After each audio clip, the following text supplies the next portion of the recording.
What is up, guys? Welcome back to another GeekaWhat video. In this one, I'll be showing you how to put together the best $1,200 gaming PC you can build for 2022 and beyond. I'll be running you through the parts, the build process, and the performance of this system, and explaining just why this build won't necessarily be going out of date following the launch of new GPUs and the new Ryzen 7000 CPUs. Stay tuned to find out why.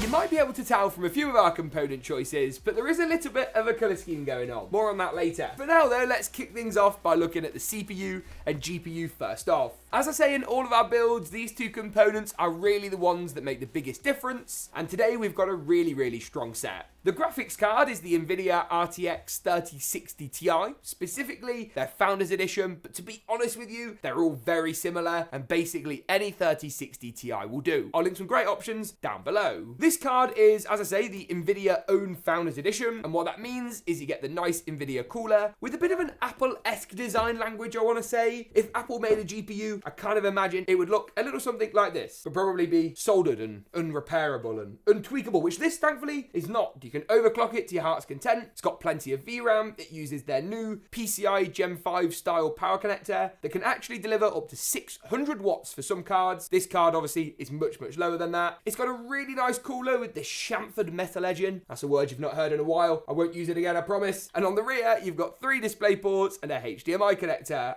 I really like how the matte black heatsink fins actually make up the design of the GPU, and radiator manufacturers, take note, not one of them's bent. We've used this card loads, but they're really strong, really sturdy, and just look the part. The back of the card is admittedly a bit more boring. I'm not a huge fan of the backplate, but it does stop the card from sagging, and the whole thing is very strong, very sturdy, and a bit more solid than some of the other options on the market. Nvidia have done a great job on their Founders cards. They always have done. The 2060 Super was my favourite GPU design ever, and this channels much the same energy. The 3060 Ti as an actual performing GPU though is also really strong. It's arguably a better buy than the 3070, it's cheaper and only performs slightly lower in terms of raw benchmarks. It beats out anything AMD have got to offer. The 6750 XT is probably their closest shout, and this is still a better GPU in terms of price to performance. It's got a little market all of its own and isn't likely to be replaced with upcoming GPUs. Those will be high-end cards like the rumoured 4080, 4090. This is going to stand firmly in its place and not look to be replaced, I would suggest, until the first half of next year. I'll be pairing it up with a CPU from Intel, the i5-12400F, which is another chip that AMD don't look to be making redundant with their Ryzen 7000 launch. Their confirmed Ryzen 5 7600X, all these numbers are take some time to getting used to, very confusing, is going to be more of an i5-12600K replacement. The 12400F is basically a slightly cheaper 12600K. You've got lower clock speeds, you've got no included graphics, and it's not overclockable. Now they all sound like massive negatives, but in reality they save you a lot of cash, and it's going to work really well for what we're looking to achieve in this system. All of our build is going to be installed in this lovely motherboard from ASUS, the Z690 Prime D4. Now, one thing you might be thinking is, James, having read our B660 versus Z690 article, totally, you will understand that this is a chipset designed for overclocking, but we've gone for a non-overclockable CPU. Is that not a waste of money? Technically, no. Although we can't overclock our processor, the clock speeds out the box are still very strong, and going for the Z690 chipset still gives us access to RAM overclocking, plenty of PCIe lanes, PCI Generation 5 for graphics cards, PCI Gen 4 for SSDs, and quite a lot of them. On the cheaper B660 motherboards, you've got less lanes and less bandwidth to take advantage of stuff like that. You'll also find better connectivity on a board like this, and this is actually cheaper than some of the B660 options. So in that sense, it's a no-brainer. It's also got quite a nice colour scheme. It's fairly minimalist. I would expect AMD's comparative X670 and X670E motherboard releases to be significantly more pricey than this board. Intel, this has happened before. Intel have ended up being the great value option when a new trailblazing AMD CPU release comes along. But heck, I mean, 13th gen is also rumored to be on the horizon, and we never know what Intel might just have up their sleeve on their next lineup of processors. We'll come back to the cooler in a moment. First, let's just go ahead and pop in our SSD as well, just because we need to pop it under this PCI lane cover, and this may become a bit tricky to access with the cooler in the way. It might be okay, but better safe than sorry in these circumstances. This is a 500 gig Samsung SSD 980, but a 1TB drive is also available. It gives you read and write speeds in the region of about 3 GB per second, taking advantage of the bandwidth available to us with fast read and write speeds that don't cost the earth. At this stage of the build, you want to toss away your big screwdriver and pick yourself up what I would refer to as a teeny tiny screwdriver to remove your top M.2 PCIe cover. This cover is going to act as a heat spreader for our drive, keeping it nice and cool, and also works well from an aesthetic point of view. You'll also then find underneath here we have got then another M.2 standoff, which if we very carefully grip, we're also going to remove and keep safely to one side. You want to then go ahead and add in the drive itself. We're going to pop it actually upside down given how the slot is oriented, and push it onto that standoff. Add the screw back in we just took out, then put the heat spreader on top, fastening it down with the 2 screws on either side. Lovely jubbly. Just be careful when popping this heat spreader back down that you don't hit the thermal pads too much. The thermal pad is like a sticky pad underneath that creates the thermal bond between the drive itself and the metal heat spreader. Now then, we can pop our CPU cooler next. We'll do the RAM afterwards, but the cooler is first, and this is a bit special. It's the Deepcool AK400 in white. Now, picking up white components can be a challenge, and finding white components that are the same shade of white, as weird as that might sound, is even more challenging in itself. Deepcool though have got some really great options on the market, and this unit is absolutely gorgeous. Like, take a look at that. From the nice plate on the top to the all white fan. It's not RGB, but we'll get over that. You've got a really nice white sort of copper heat pipe array, and this textured finish to the cooler, which looks frankly incredible. You can actually pop off this top plate as well, which you can change out or remove to reveal the heat pipes on the cooler. We're going to keep it in though, because aesthetically, let's be honest, it just looks way better. Now, with any cooler, the installation is never going to be quite a walk in the park, but I think Deepcool have done a pretty good job on this one. Essentially, what they do is give you this universal bracket, which you then pop the cooler on top of. A little something like this.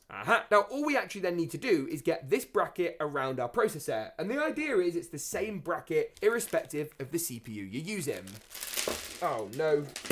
Careful, steady on. Now, if I remember correctly, this backplate should hopefully fit our holes already and be a-okay out of the box. Let's find out. Oh yeah, yes. It's like when Jeremy Clarkson goes, you got to put that, he goes, yes.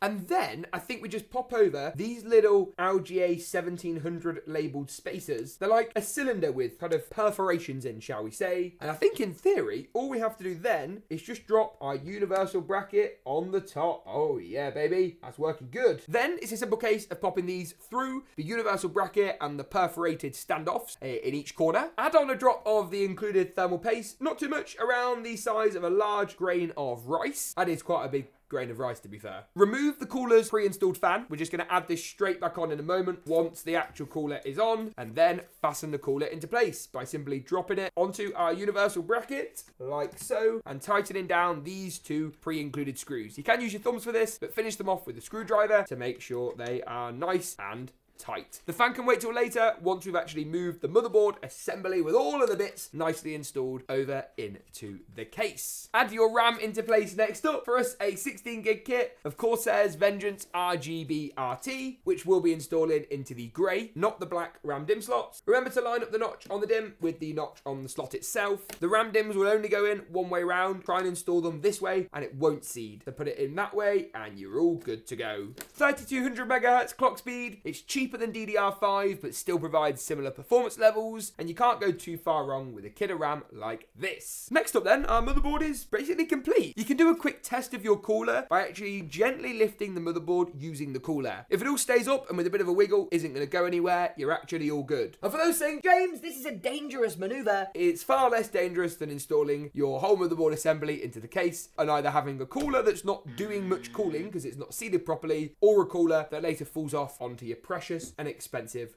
graphics card. Moving the motherboard assembly into the case today should be a bit of a doddle because we're using the Lian Li Lancool 215, a case with unobstructed performance. I think they mean it's got a mesh panel, and as such there's unobstructed airflow maybe? I mean, we've had some pretty tremendous case taglines. Heir to the throne, reaching new brights, and beyond the power. Yeah, they're totally ridiculous. This one is no different, but the case is great. It's like a budget version of their Lancool 2, Lancool 3. You got nice large fans at the front, bit of RGB for good measure, and the whole thing looks great with a white colour scheme on our unit and a black version available too. I'll link all the different colourways for this case down below at the affiliate links in the description. Oh, that's a noise. Oh, God. Ah! Oh, that was a noise. Regular viewers of the channel will know what's coming next. I'm going to remove all the side panels of the case, make it a little bit easier to build in. Very good build quality on these.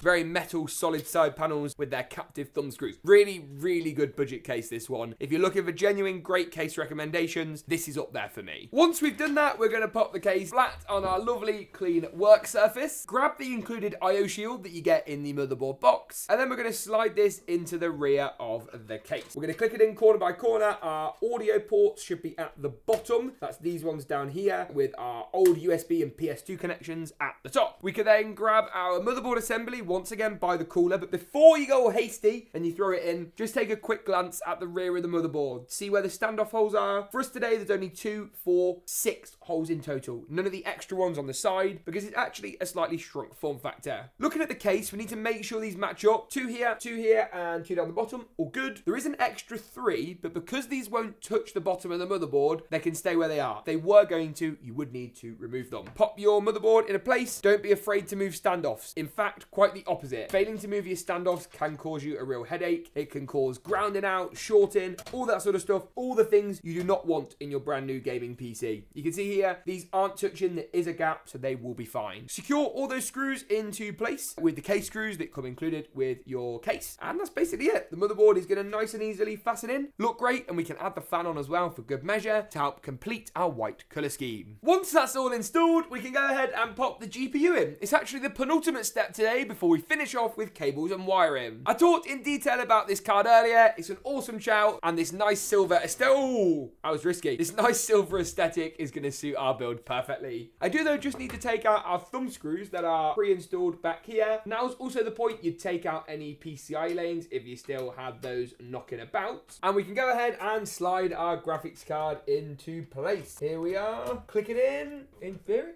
Oh, aha. We had a bit of a jam there, but it's okay. Apply a bit of pressure, and it clicks in nice and easily. We're going to add the 2 thumb screws back in. Oh, no. It's all going wrong. Lovely stuff. One of the things about a graphics card like this as well, because it's quite short, it's quite thin as well in that 2-slot form factor, you're not going to get basically any GPU sag, which is definitely a bonus. Finally then, we can wrap things up by installing the power supply. Now this is one of our last white components today. Don't know where it's gone. Where is it? Power supply. Here, right in front of my nose the whole time. Corsair CX750F RGB. Now, we recently reviewed this over on the website. It's got an 80+ bronze certification. It's available in black or white, got an RGB fan, and perhaps most importantly, to match our build aesthetic, it's got white modular cables. You only plug in the cables you actually need to use. You also get this nice little IQ cable, which is also white and can sync up your power supply to Corsair IQ for ultimate RGB control. Bit of a gimmick, but a nice touch nevertheless. I'll be adding into the power supply a cable for our motherboard. That's the large 24-pin CPU, our 4+4 8-pin, and a GPU, a 6+2 pin connector, before screwing the power supply into the back of the case and running our CPU power cable to the top left of the motherboard cable to the far right, GPU to the graphics card with a dongle in the way, and also adding in a SATA power cable for our RGB to power our fans and all of our lighting in the case today. And then, once the cables are done, we can dive in and see how this thing performs, testing a wide range of titles and kicking things off with a good old bit of Battlefield 2042. At 1440p high in this title, with DLSS enabled and set to performance mode for maximum frame rate, we managed to achieve over 107 frames per second on average. 90 and 99th percentile results were solid too, and the game on the whole looked really good. The games here looking very good is a theme that spans throughout. F1 2022, for example, our next title at 1440p ultra high, we achieved just shy of 150 FPS, 149 frames per second to be precise. 90 and 99th percentile results were good, and all of our frame rate data was captured with MSI Afterburner's Riva Tuner and Nvidia FrameView as usual. In Spiderman, at 1440p high settings, here we pulled in 111 frames per second on average. 90 frames and 70 frames for the 90 and 99th percentile results showed that all the frame rates were consistent throughout. The game is just something that little bit different and looked awesome, I must say. Really happy with our testing here. My happiness continued on through into Apex Legends, where at 1440p high settings once again, we pulled in 155 FPS this time around. 90 and 99th percentile results were solid too, and to break that all-important 150 FPS mark was very good to see. 145 and 133 for the 90 and 99th percentile results showed the frame rates to be consistent throughout too. In Valorant next up, we tested at 1440p high settings, and here frame rate certainly was not a problem. In fact, we might have had too much of it. 430 frames per second on average was a mighty fine result, with very consistent frame rates throughout, and more than enough FPS to drive even the highest refresh rate monitors. Finally, our last game today is a bit of Fortnite. Here at 1080p competitive settings, we pulled in 200 FPS on average. 90 and 99th percentiles were good, and with all the settings tuned down to low, except the render distance, which we set to far, you're sure to get the maximum frame rate. This is a build that performs well in all titles and doesn't cost too much money either. If you'd like to learn more about any of the parts, check out the links below. Thanks for tuning in, and as always, we'll see you in the next GeekaWhat video.